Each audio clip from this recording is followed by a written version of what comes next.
Here we go again. I'm so tanned. I don't even know. Do you know what? I've even forgot how to set up a nice backdrop for you because I haven't done this in such a long time. And we're using my new iPhone, so you can proper see me. I'm so tanned and I've got no bra on, so if you see anything going on. Hi everyone. I actually think I vlogged a year ago, or back in March when I took Orla to Berlin, and I haven't logged on since, and I don't know why. I think things have just been really busy, and I remember the other day watching the last kind of video that I did, like what I got Orla for Christmas last year, and I missed this part of me so much. And I do a lot of TikToks, and I know many people don't understand why I talk to a camera and do all this stuff, set up a light and chat to myself. But sometimes it really helps me to get out what I need to get out, talk to some people that I don't know, or talk to myself. I think many people don't understand, I've vlogged a lot of part of my life and it helped me through some really difficult times. And people are like, how can it help you through some difficult times when you're just talking to a camera? It's not about that. It's about the process. It's about the editing. It's about making something out of nothing and distracting my mind from some stuff. And tonight it's actually 10 to 7 and Orla is asleep. Oh my gosh. So I decided that I was going to film this because I felt my mind getting a bit, not sad, because I'm not sad, but it's a very lonely place when your child goes to bed. It's Christmas time, you're doom scrolling through Instagram, and I was like, we're not going to do that, we're going to do something productive, and we're going to film a vlog. And we're just going to talk about the year, we're going to talk about what I've learned about myself, and I'm going to show you what I got for Christmas. Now I'm looking at it and it doesn't look a lot, but it costs a lot, and there's other things as well, that we're doing, and it's mad, isn't it? That constant guilt, you're like, what? But I have to look at it. Orla did get a house this year, so she got a roof over her head, so that was one of her Christmas presents. I generally can't believe I have a 2-year-old. I generally can't believe that I'm allowed to parent someone because I can't even parent myself. We're just winging it. We are just winging it, and we've had quite an intense time with Orla recently. Sorry, I'm very sniffly. I didn't know whether it's hard not to share somebody's journey when I'm probably more outspoken and stuff, and I've done mine. But I generally believe a problem shared is a problem halved, and I'm kind of glad I shared bits of what was going on with Orla. Because other mums come out and said, oh my God, this is my child, does this as well, have you tried this? And it gave me that reassurance that it is going to be okay. The journey that we are going on is okay and will be okay. I was really scared before of that. Could I handle it with some of Orla's needs? Now, Orla has something called pica, which I kind of briefly explained if you've seen on my Instagram posts, of she eats her hair and the other things that are not usually for consumption. And it got to a place where she ate so much of her hair that she didn't go to the toilet for 13 days. And we ended up in hospital because she has a hairball in her belly that needs to be removed. Now, it is a really scary thing when you are put in charge of medical decisions of kids,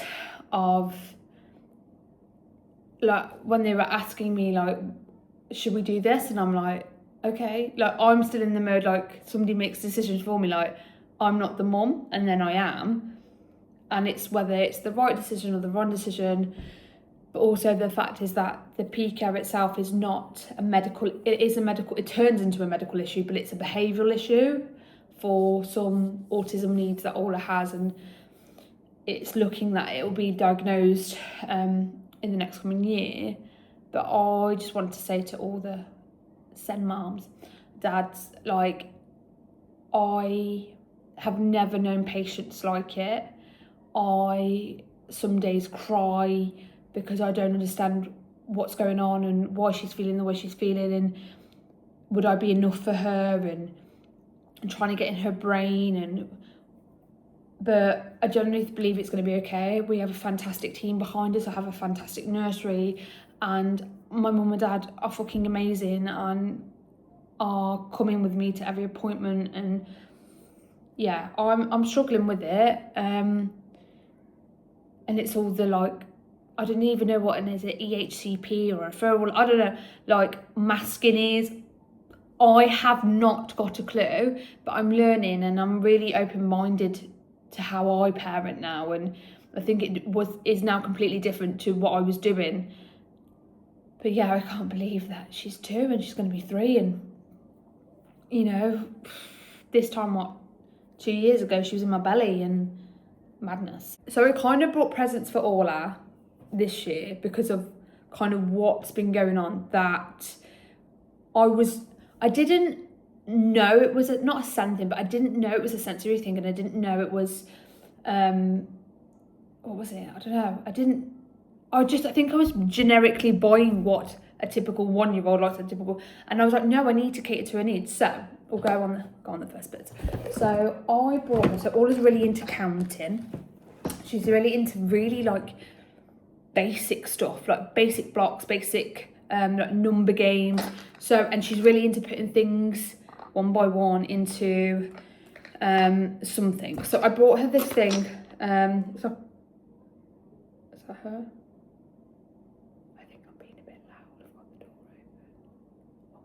door open. The instant fear. Did you see the instant fear on my face then? I thought she'd woken up. It was actually the kids next door. Thanks, guys. Anyways, as I was saying, so I'd brought her this wooden block set thing, and to be fair, I brought her something else and then I gave it to her because I felt bad the other day. And it's just basically different colours and different shapes that she pops them into, and she loves it. Like, she loves it. Like, the simpler the better. So why would I get her something that's hard? So that's one thing. And then I got her kind of a sensory board. So I was looking at these. I got these from TikTok Shop, by the way. So I noticed that she likes the textures of different stuff, and she likes to fiddle with stuff. So she loves locks, like putting a key in a door, like all that kind of stuff. So I saw this thing, and it has like this book. It's actually really cool. It has different, how cool is this? Different like things that she can do. So open the what's it called? What, pocket? Pocket up. Tie. I'm actually not okay. Loop. Look, it's like me trying to do an educational video and I'm not educational.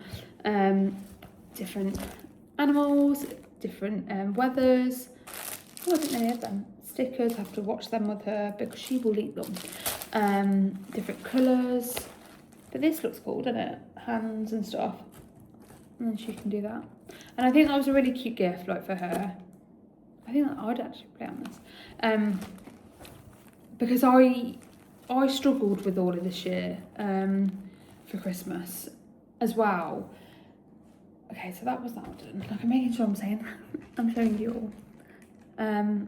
I struggled with her because I think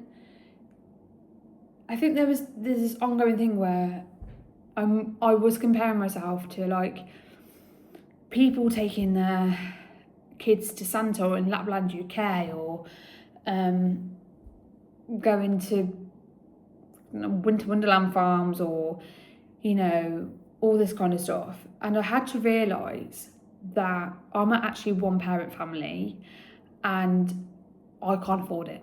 And that's as simple as it is. And it's not woe is me, is actually I've got a house to cover. I've still got nursery fees. I've still, you know, have all his needs as well, and that's a bit of an expense, like with food and stuff, because she doesn't like the textures of food. So I'm buying different food every day to try and get her to eat something.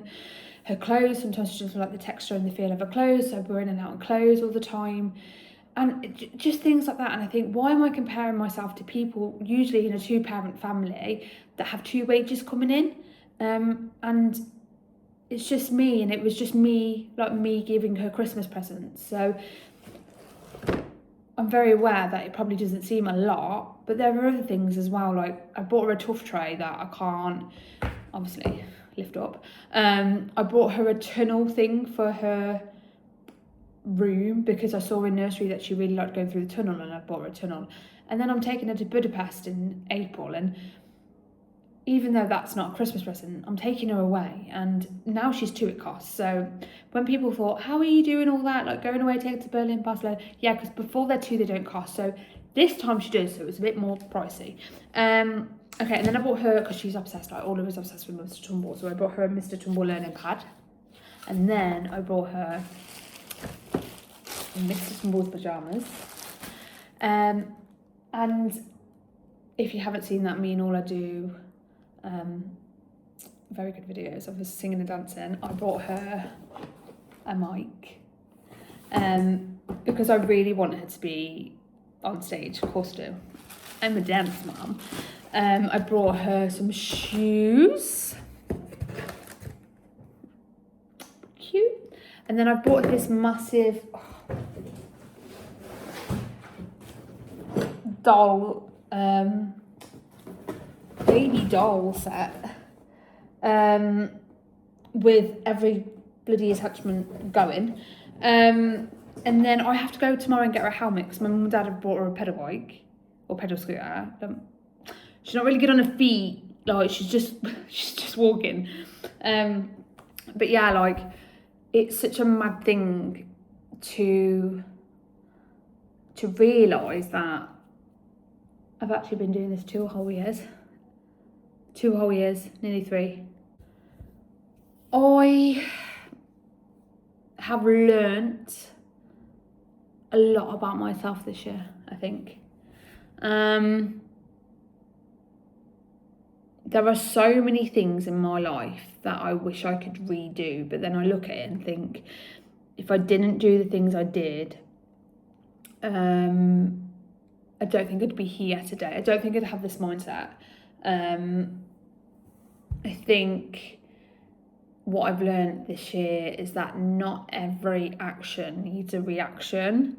And I was reacting in 23, 24, mad. 25, I've calmed down a bit, and I realised that a lot of that time I was ill, and a lot of that time I feel like I wanted the world to know how much pain I was in. If you ask me, would I do it all again and do the exactly same thing? No.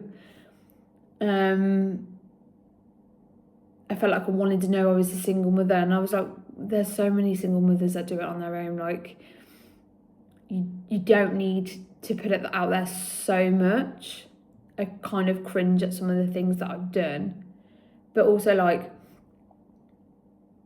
sometimes I think I did it because I felt no love for myself, so I wanted love from other people. And I think this year, especially the last couple of months, I had to learn and realise that nobody's going to have you back but yourself. That I'm more than bloody enough for anyone and anything. And like things like a relationship doesn't define me. Like I'm okay. Like I'm okay. Do you know what I mean? Like it's hard, and Christmas is really tough, especially when you're on your own and you see things. But I was like, I would more like be comfortable of being like just me than like faking it.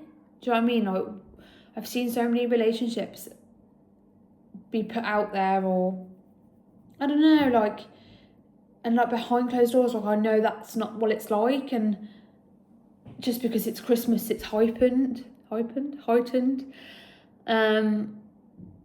you don't know what's going on. Nobody does behind when them doors are closed. So yeah, I'm kind of proud of myself that I know I've started to know my worth. Like I've started to be like, okay, accept this and I don't accept that. And like all the things that I've achieved this year, like I took my child away and now sent off my personal training for my qualification and my spin instructor, and I generally believe if the things didn't happen over the last couple of years, I wouldn't have pushed myself to the limits I have. I did a podcast and I was so good on it. Like I was so proud of myself how I spoke, and in work I'd been given stuff that, you know, opportunities that I never would have before, because I think you've got to just grab life, you've got to just grab opportunities and work really hard for them. I think I've changed. I think I've really changed my mannerisms and my face. My face has changed. This year, especially, I dissolved everything, and I really like the natural look more than the glam look, and I never thought I'd say that. I actually say, what did I say the other day? I was like, actually, I look quite pretty. Like, I actually think without some of the stuff I've had, I actually prefer this look. I prefer no lashes. Like tomorrow I'm going to Cairo and getting a lash lift, because I was like, I don't want lashes anymore. It doesn't suit me. Like I'm different. Like I don't feel the same. And then yeah, I don't know what the point of this vlog was about, but maybe I'm happy I've done it, because I generally feel really loads better than I did like half an hour ago. So I don't know what this vlog was about. It was about Christmas presents, but being a mom and learning life lessons and over the years, and I don't know. But I just wanted to say, like, from the bottom of my heart, like, not many people like me. I'm very aware. People find me annoying. People don't understand why I do the way I do. People follow my life but don't follow me on TikTok, but you see their views pop up that they've been on your page, or they've, you know,